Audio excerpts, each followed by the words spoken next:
이 요한서신은 교회 공동체 내에 있는 문제를 다루고 있다고 지난 시간에 말씀드렸습니다. 제일 먼저 주의해야 할 것은 신앙 고백과 실천 사이의 괴리 현상이라는 사실입니다. 신앙 고백은 그것이 하나의 개념으로 내면화되어서 속에만 있어서 될 문제가 아니고 우리의 영혼과 인격을 움직여 그것이 우리의 내용이 되고 우리의 삶을 바꿔놓는 실천으로 나와야 된다는 말씀을 드렸습니다. 이제 그것이 오늘 본문에서는 이제 이 문제가 말하자면 결국 죄의 문제고, 죄로부터 구원함을 받은 성도들이 그 신앙 현실 속에서 당하는 하나의 어려움일 수 있다 하는 것을 지적하고 있습니다. 구원받은 신자라 할지라도 죄를 짓는다라고 말하는 것이죠. 우리는 개인적으로 자신의 구원과 신앙 문제를 점검할 때 도덕적 기준을 가지고 자신의 죄를 점검하고 또는 신앙을 점검하는 법입니다. 그러나 지금 이 요한서신에서 문제가 되고 있는 것은 그것이 윤리적 도덕적 차원에서의 죄에 대한 이해를 넘어서 공동체 내에서 죄는 어떤 식으로 나타나는가 하는 것을 지적하는 것이고, 그 죄가 항시 우리에게 있는 것이라 하는 식으로 풀어나가려고 합니다. 왜냐하면 오늘 본문에서 보는 바와 같이 하나님은 빛이십니다. 그 얘기는 어두움이 조금도 없으십니다. 그런데 하나님을 믿는다 하면서 죄를 짓고 있다면 그건 말이 되지 않는 거다 이겁니다.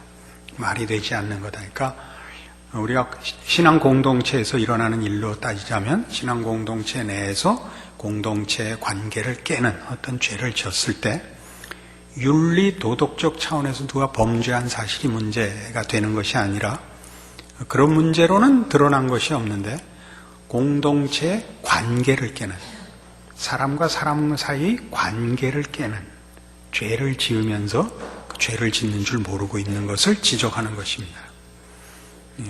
이제 우리가 요한서신에서 늘 보겠지만 하나님은 사랑이시라 하는 것이 요한서신의 가장 특징적인 주제입니다.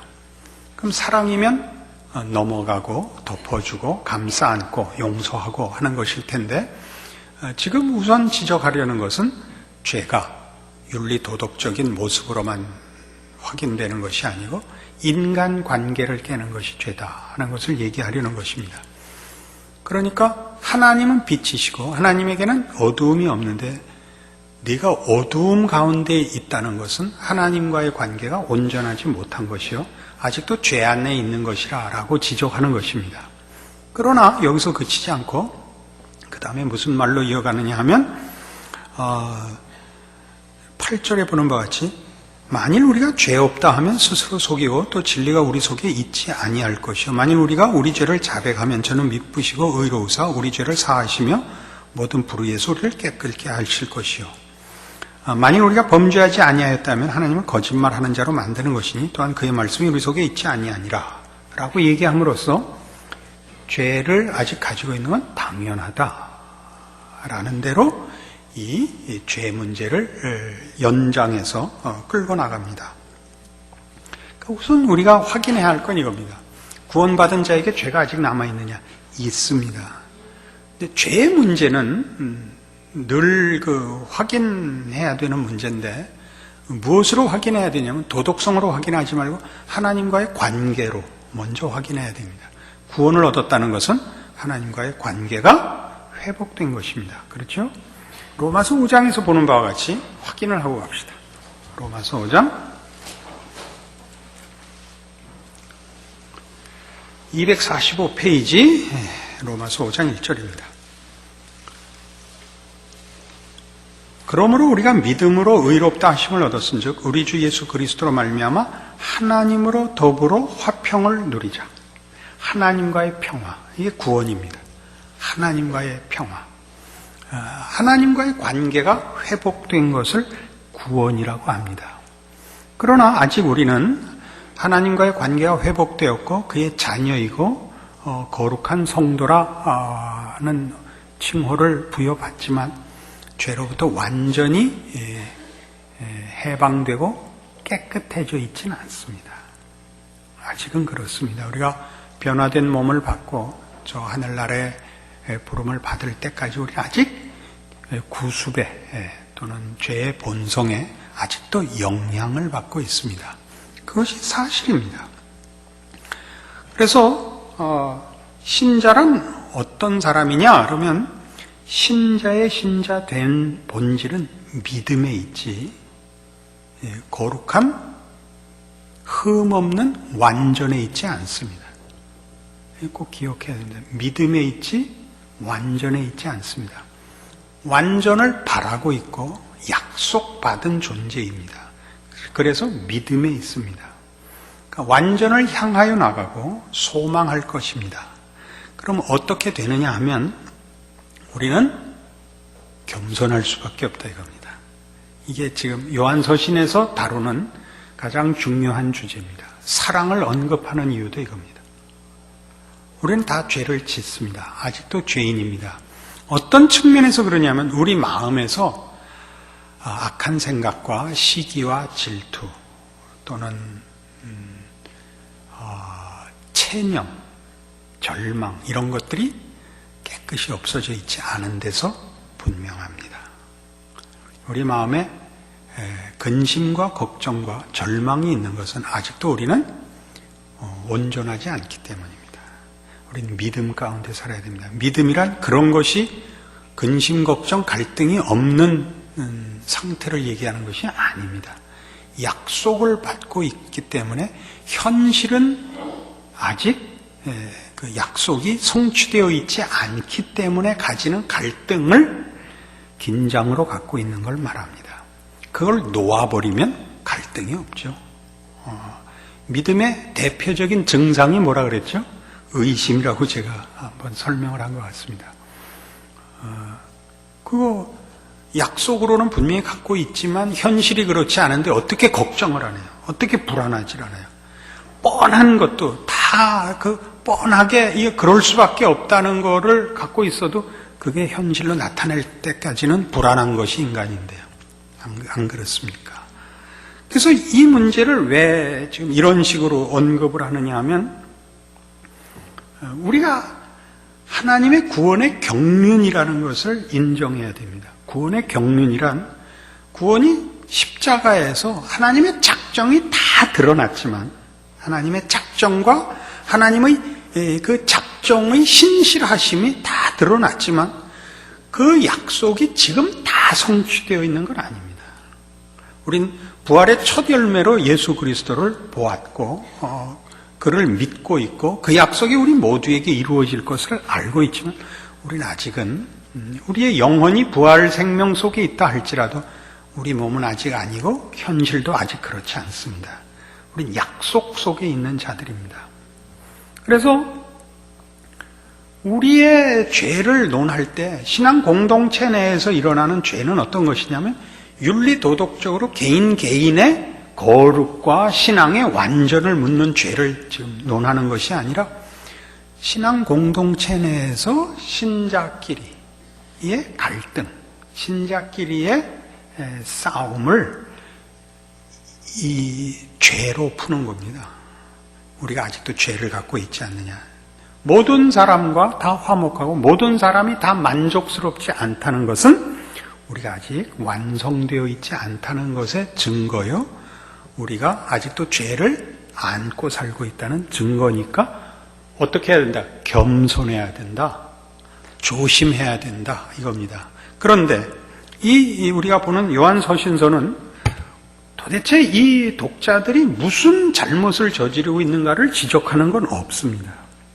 서신서 전체가. 그러나 바로 이런 문제로 이 문제를 다룸으로써 이 독자들이 신앙 고백이 있고 같은 신앙 공동체 내에 있으면서 개인적인 윤리적 도덕적 잘못이 없는 한 자기네들이 동일한 죄의 영향 아래 있기 때문에 같은 신앙인들끼리 다투고 있다는 것을 죄로 인식하지 못하고 그 문제에서는 겸손할 줄도 또는 용서할 줄도 모르는 것을 문제 삼고 있는 겁니다. 이것은 대단히 교묘한 문제일 수도 있고 심각한 문제일 수도 있습니다. 우리는 신앙 공동체 안에서 말하자면 옳기 위해서 싸우는 일을 얼마든지 봅니다. 옳다는 것은 여러 번 얘기하지만 굉장히 어려운 문제입니다. 우리는 진리를 지켜야 됩니다. 그러나 그 진리가 힘을 발하고 아까 구원의 경륜이라고 얘기한 것 같이 진리가 열매를 맺는 시간과 기회를 허락해야 됩니다. 지금 당장 옳은 것을 심판의 기준으로 삼으면 얼마나 많은 사람들이 거기에 저촉되겠습니까? 하나님께서 우리 모두를 한꺼번에 구원하시지 않고 각 개인을 그 개인의 경우에 따라서 하나님의 지혜와 그 작정에 따라서 다 다른 길과 다른 시간과 다른 모양으로 불러냈다는 걸 인정을 해야죠. 그리고 그 시작하신 우리 각각에게 시작하신 구원이 하나님이 보시기에 만족할 만한 단계까지 나가는 일에 각각 다른 길과 다른 과정을 겪고 있다는 것도 인정해야죠. 이게 어려운 부분입니다. 그러니까 교회가 늘 하는 얘기가 뭐죠? 교회가 제일 못마땅한 이유는 교회에 대해서 세상과 다르기를 원하는데 그 다름은 어떤 다름을 보통 기대하느냐 하면 교회는 완전하기를 바라는 것입니다. 교회는 완전하기를 바란다고요. 거기는 법이 없어도 되고 거긴 무슨 상식이 없어도 되고 거긴 모두 아멘하면 모든 문제가 없어지는 것을 요구한다고요. 그렇지 않다니까요. 우리 각 개인의 신앙이 그렇게 크지 않듯이 여러분 모두가 자신 개인의 신앙이 이렇게 한꺼번에 기도 한 번으로 눈물 한 번으로 해결되지 않고 있는 것과 마찬가지로 신앙 공동체 안에서 우리는 서로 노력하고 위로하고 격려하고 협력해서야 완성의 과정으로 간다는 것을 인정해야 됩니다. 그래서 늘 그런 얘기를 하죠. 교회는 사랑이 없어. 그런 얘기들을 아주 어느 교회에서나 듣는 문제인데 그 문제 속에는 바로 이런 오해가 도사리고 있는 것입니다. 교회란 단번에 그리고 교회라는 이름 하나로 아무 문제도 없어야 된다고 생각을 하는 것이죠. 그렇지 않다고 가르치는 겁니다. 그런 차원에서 죄는 어떤 특정 도덕법을 어긴 것이 아닙니다. 죄란 사실은 어떤 상태이고 어떤 경향입니다. 어떤 상태냐 하면 하나님의 통치를 거부하는 상태고 그래서 이웃과 화목하기를 거부하는 상태입니다. 자꾸 혼자로 돌아오는 거죠. 꼴 보기 싫은 것이죠. 용서하기 싫고 기다리기 싫은 것입니다. 나는 그 꼴 못 봐. 이게 제일 큰 겁니다. 이게 죄입니다. 동일하게 죄입니다. 하나님 믿지 않는 다른 도덕적인 모습보다 더 큰 죄입니다. 하나님이 다 모두를 용납하셨는데 모든 죄인들을 그리스도 예수 안에서 다 부르셨고 다 품으셨는데 우리는 그걸 거부함으로써 하나님이 나를 찾으신 방법을 내 이웃에게 적용하는 것을 거부하는 것이 됩니다. 그러니까 교회란 어떤 것이어야 되냐? 교회란 더 많이 용서하는 것이요. 더 많이 기다려주는 것이어야 됩니다. 근데 교회라는 이름으로 우리는 이 일을 안 합니다. 교회이기 때문에 더 서슬이 펄합니다. 무엇을 잣대로 쓴다고요? 완전을 잣대로 쓴다니까요. 그러니까 사랑 얘기가 나올 수밖에 없는 것입니다. 우리는 마태복음 6장에서 한번 찾아가 보시죠. 죄가 하나의 상태고 경향이라는 것을 이렇게 예수님의 가르침 속에서 봅니다. 마태복음 6장은 전부 이 얘기입니다. 6장 1절에서 보는 바와 같이 사람에게 보이려고 그들 앞에서 너희 의를 행치 않도록 주의하라. 그렇지 않으면 하늘에 계신 너희 아버지께 상을 얻지 못하느니라. 그래서 세 가지 예가 나옵니다. 구제하는 것, 기도하는 것, 금식하는 것입니다. 이거야말로 가장 기독교 신앙의 대표적인 명분이요 모양입니다. 그러니까 죄는 여기에도 들어오는 겁니다. 왜요? 죄란 겉모습이 아니고 명분이 아니고 하나의 경향이라니까요. 어떤 경향? 하나님보다 나를 앞세우는 것, 사람을 앞세우는 것. 하나님보다 내가 영광을 더 받고 싶고, 그리고 사람 앞에 받고 싶은 것입니다. 하나님 앞에 받고 싶은 것이 아니라. 그러니까 하나님이 자꾸 통치권을 상실하게 되면 그게 다 죄입니다. 사실 우리의 신앙을 점검하는 가장 좋은 방법은 이웃과의 관계입니다. 세상 사람들은 관두고 한 교회에 나와서 신앙생활하는 이 믿음의 식구들끼리도 이렇게 좋은 표정 하나, 좋은 소리 하나 할 수 없다면 참 우리의 신앙은 가난한 것이 됩니다. 주일날 여기 우리 앞에 있는 이 공영 주차장에서 심심치 않게 싸움이 나요. 조심들 하셔야 될 것은 거의 우리 교인들끼리입니다. 근데 서로 모르니까 사나운 표정을 짓다가 나중에 어떤 이유로 누가 아무개 집사님 이렇게 부르는 소리를 듣고 혼비백산에서 도망을 갔다. 이런 차를 버리고 도망을 갔다. 이런 사례는 벌써 여러 차례 보고되고 있습니다. 그러니까 우선 세상 사람들이 하는 반응과 표정부터 짓고 나중에 서로 같은 교회 교인인 걸 알고 뒷수습이 어려워서 봉은사로 갔다. 이런 웃지 못할 해프닝이 늘 일어납니다. 뭐에서 실수한다고요? 우리가 가진 구원이 무엇을 의미하는지 모르는 겁니다. 그것이 어디에 제일 먼저 적용되고 나타나는지 모르는 것입니다. 그래서 에베소서 4장에 가시면요, 이 성경의 그 신앙생활에 대한 요구들, 명령들을 가만 보시면 지금 우리가 다루는 이런 것, 이웃 앞에서의 우리의 행동, 우리의 모양, 이런 것들이 가장 중요한 핵심 내용인 것을 보게 됩니다. 314페이지 에베소 4장 21절부터 봅니다. 진리가 예수 안에 있는 것 같이 너희가 과연 그에게서 듣고 또한 그 안에서 가르침을 받았을진데 너희는 유혹의 욕심을 따라 썩어져가는 구습을 쫓는 옛사람을 벗어버리고 오직 심령으로 새롭게 되어 하나님을 따라 의와 진리의 거룩함으로 지으심을 받은 새 사람을 입으라. 이겁니다. 새 사람인데 이 새 사람, 구원받은 신자의 신앙생활은 구체적으로 어떤 것이냐? 25절 그런즉 거짓을 버리고 각각 그 이웃으로 더불어 참된 것을 말하라. 이는 우리가 서로 지체가 됨이니라. 서로 지체가 됨이니라. 이게 가장 중요한 문제입니다. 분을 내어도 죄를 짓지 말며 해가 지도록 분을 품지 말고 마귀로 틈을 타지 못하게 하라. 도적질하는 자는 다시 도적질하지 말고 돌이켜 빈궁한 자에게 구제할 것이 있기 위하여 제 손으로 수고하여 선한 일을 하라. 무릇 더러운 말은 너희 입 밖에도 내지 말고 오직 덕을 세우는 데 소용되는 대로 선한 말을 하여 듣는 자들에게 은혜를 끼치게 하라. 이 모든 것이 뭐죠? 이웃과의 관계입니다. 그러니까 신앙 공동체 내에서 우리가 제일 먼저 신앙을 실천해야 하는 가장 우선하는 것이 뭐냐 그러면 이 믿음의 권속들끼리의 좋은 관계를 유지하는 신앙적 예의입니다. 이것부터 하셔야 됩니다. 이게 안 되면 안 됩니다. 그러니까 지금 요한서신서를 받아봐야 하는 독자들이 어떤 문제를 일으켰는지는 구체적으로 지적이 없지만 어떤 문제냐는 그렇게 중요하지 않고 그 문제를 풀어나가는 이 내용에 있어서 죄가 뭐냐 하는 문제를 다룸에 있어서 윤리 도덕적인 문제와 마찬가지로 혹은 그보다 우선하여 하나님 사랑이 이웃 사랑으로 가고 있느냐라고 묻고 있는 겁니다. 그럼 사랑이 뭐냐? 사랑은 이웃에게 선을 행하는 것입니다. 악을 행치 않는 것입니다.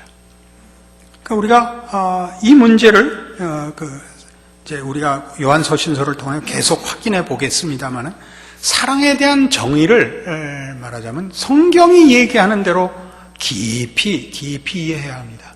우린 사랑이 가슴에 불이 붙는 거라고 생각을 합니다. 그리고 감동하는 거라고 생각을 합니다.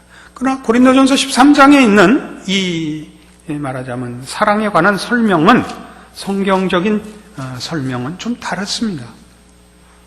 한번 찾아가 보죠. 이 고린도전서 13장 279페이지 1절부터 봅니다. 내가 사람의 방언과 천사의 말을 할지라도 사랑이 없으면 소리나는 구리와 울리는 꽹과리가 되고, 내가 예언하는 능이 있어 모든 비밀과 모든 지식을 알고 또 산을 옮길 만한 모든 믿음이 있을지라도 사랑이 없으면 내가 아무것도 아니요, 내가 내게 있는 모든 것으로 구제하고 또 내 몸을 불사르게 내어줄지라도 사랑이 없으면 내게 아무 유익이 없느니라. 사랑이 없으면 아무것도 없다. 아무것도 의미가 없다. 쓸모가 없다. 그런 뜻입니다. 내가 말하자면 초월적인 어떤 은사가 있고 또는 능력이 있고 믿음이 있다 할지라도 사랑이 없으면 내가 아무것도 아닙니다. 아무것도 아닙니다. 나는 없는 것입니다. Without love, I am nothing입니다. 내가 없는 것입니다.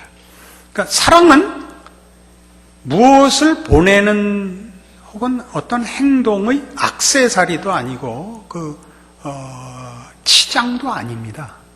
사랑이 예언을 해라 이겁니다. 사랑이 믿음을 가져라.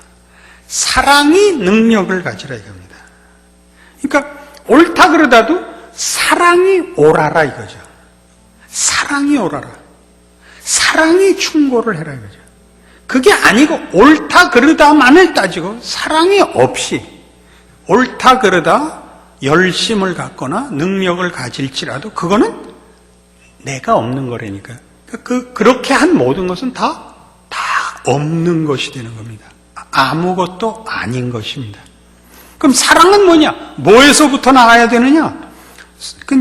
그 사랑에 대한 정의가 나오죠. 13장 4절에 사랑은 오래 참고 온유하고 투개하지 않고 자랑하지 않고 교만하지 않고 무례 행치 않고 자기 유익을 구치 않고 성내지 않고 악한 것을 생각지 않는 겁니다. 이 부정적인 표현들이 얼마나 정확한가 보십시오. 우리가 충고를 할 때, 법이요 할 때, 교회는 이래야 합니다 라고 할 때 어디에서부터 나갔나 보세요. 성질을 부리면 안 되는 겁니다. 그렇죠? 이건 다 안 돼요. 거기는 뭐가 있다? 오래 참는 게 있어요. 오래 참는다는 게 뭐라 그랬죠? 제가 그 주례할 때 늘 쓰는데 Love is long suffering입니다. 고통스러워하는 겁니다. 고통스러워하는 거예요. 고통스러운 것은 포기하지 않는다는 의미입니다. 고통스럽지만 포기하지 않는다는 겁니다. 포기하면 고통스럽지 않습니다. 포기하면 고통스럽지 않습니다. 사람 취급 안 하면 그만입니다. 그러니까 우리가 믿지 않는 사람들에 대해서도 이 마음을 사실은 가져야 되지만 우선적으로 한 교회에 있는데 교회 안에서 제일 큰 시험이 뭐냐면 교회 안에서 누구를 더 이상 견딜 수 없는 겁니다. 그렇지 않습니까? 같은 교회 안에서 누구를 보면 그만 은혜가 딱 없어지는 그런 일이 있거든. 상대방이 없어지길 바라지 마시고 여러분 스스로의 신앙과 그 본질에 대하여 하나님이 요구하시는 신앙의 그 내용을 하나님 앞에서 여러분이 훈련하셔야 됩니다. 제가 이렇게 목회를 해보면 이제 교회 안에 뭐 이렇게 저렇게 어려움이 있습니다. 그 모든 문제에 대해서 거의 대부분 제가 옳습니다. 보통은. 그러나 답은 언제나 하나님이 저한테 가르쳐 주신 답은 내가 잘못했습니다 해야만 그 문제가 끝이 나지, 내가 하나님 억울합니다 하면 절대 문제가 끝이 나지 않는 것을 여러 번 경험했습니다. 참 놀라운 일입니다. 여러분, 이거는 아마 저에게만 적용되는 문제는 아닐 것입니다. 여러분들이 그 신앙생활에서 가지는 어떤 불편들이나 억울함들에 대해서 여러분이 내가 잘못하고 있습니다, 나한테 사랑을 주십시오, 나한테 믿음을 주십시오 라고 하지 않는 한 그 문제는 해결되지 않습니다. 그건 마치 뭐와 같으냐면 숙제를 해오지 않으면 선생님이 계속 때리는 것과 같습니다. 그때 여러분이 하나님 앞에 회초리를 없애주십시오, 선생님을 죽여주십시오로는 해결이 안 되고 여러분이 숙제를 해가야 문제가 해결되는 것과 같은 걸 겁니다. 그게 이 사랑에서 우리가 배우는 것입니다. 그래서 이제 긍정적으로 이렇게 나와요. 6절. 불의를 기뻐하지 않으면 진리와 함께 기뻐하고 모든 것을 참으며 모든 것을 믿으며 모든 것을 바라며 모든 것을 견디느니라. 참 좋죠? 사랑은 이런 겁니다. 믿음 안에 있는 겁니다. 믿음 안에. 나 스스로도 지금 수준이 끝이 아니라는 걸 믿고, 내가 지금 누구에 대해서 불만스러워하는 것도 그 사람이 거기가 끝이 아니라고 믿는 것입니다. 이것이 사랑이며 이것이 믿음입니다. 그것이 믿음의 공동체 안에서 우리 모두가 해야 되는 신앙적인 싸움입니다. 여기는 적이 없습니다. 여기는 원수가 없습니다. 누가 앞서가고 누가 뒤따라오는 신앙의 수준의 차이는 있을 수 있습니다. 그러나 신앙의 수준이 앞섰다면 당연히 사랑을 실천해야 할 것이요. 신앙적으로 뒤처졌다면 더욱 겸손해야 할 것입니다. 이것이 요한 서신이 가지는 답입니다. 무슨 문제냐 하는 건 의미가 없습니다. 그걸 따질 문제가 아닙니다. 누가 잘했다 못했다의 문제가 아니고 모두의 신앙이 완성되도록 하나님이 우리를 묶으셨다는 걸 잊지 않아야 됩니다. 우리가 알고 이 한 교회에서 신앙생활을 하겠다. 어느 교회나 마찬가지죠.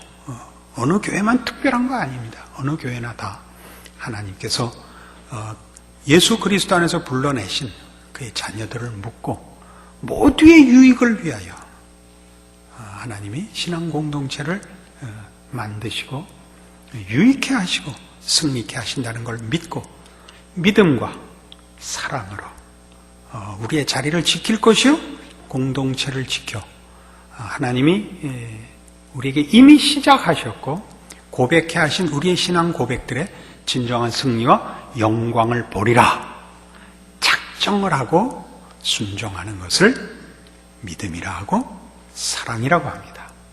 이 일들에 여러분들이 앞장서시고 먼저 승리하시기를 원합니다. 기도하십시다. 하나님 아버지 은혜를 감사합니다.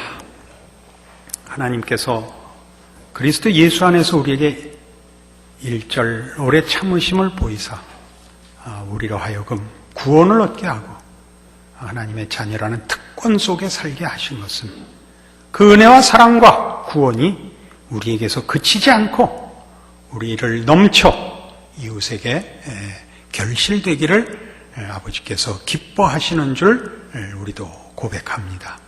그 신앙 고백으로 오늘 우리의 구원과 우리의 믿음과 우리의 신앙 고백이 실제로 우리의 존재와 삶에서 실천되고 아버지의 통치가 드러나는 삶이 되도록 순종과 믿음과 사랑을 갖도록 오늘 주의 말씀을 들은 영혼들을 붙드시고 힘주시옵소서. 그리하여 허락하신 이 교회가 참으로 모든 믿음의 권속들의 유익과 감사와 기쁨으로 넘쳐나는 공동체가 되게 하시옵소서. 예수님 이름으로 기도합니다. 아멘.